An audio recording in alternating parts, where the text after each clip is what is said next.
Une maison, aux esprits rouges vifs, se découpe d'un fond neutre d'arbres et de baraques aux tons bruts. Poules et coqs aux couleurs vives trottent et s'ébattent. Oies, canards et dindons sont peut-être aussi au rendez-vous. À votre gauche se trouve un centre de tri local, une tente de fortune, d'où sortent objets et matériaux en tout genre. Un bric-à-brac de textures hétéroclites encombre l'entrée. Là, bouteilles en plastique blanches et bleues, translucides, s'amoncellent. Ici, une pancarte jaune et rouge flamboyant tranche sur de douces nuances vert de sienne. Là-bas, un feu envoie de douces volutes, masquant partiellement la végétation. La fumée imprègne votre peau d'une odeur forte et persistante.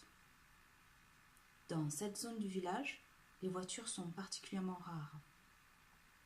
Mis à part les mobylettes, seuls les pick-up transportant les cocos empruntent cet itinéraire, singes flanqués sur le toit, pachas fendant fièrement l'air à des heures précises de la journée. C'est pourquoi les enfants jouent insoucieux au milieu de la route. Roulez au pas. À cette heure, vous ne les verrez sans doute pas hilar sur une vieille bécane pétaradante, un garçon de 7 ans conduisant comme un fou les plus petits dans une sorte de panière de métal installée sur le côté à la manière d'un sidecar. Après quelque temps passé à étudier votre monture et votre visage, ils s'écarteront en vous offrant leur plus beau sourire. Ne manquez surtout pas de les saluer. Prenez un air mystérieux afin d'aiguiser leur imagination. Au loin, un gamin traverse la route sur son tricycle bleu ciel. Ralentissez.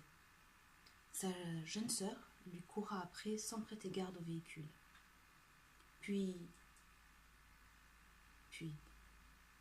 vous traversez une porcherie. Sur votre gauche, une truie se prélasse pendant que ses petits têtent. Les porcelets sevrés se serrent dans un grand enclos sur votre droite, dans lequel il faut bien relativiser pour pouvoir supporter. Ils jouissent d'une sorte de vie. Avant le grand jour, les plus gras sont allongés une éternité dans des cages individuelles rouillées, qui les contiennent à peine, et qui percent leur chair alors qu'ils y sont allongés. Les bêtes sont ensuite lavées dans leur prison, puis laissées assécher.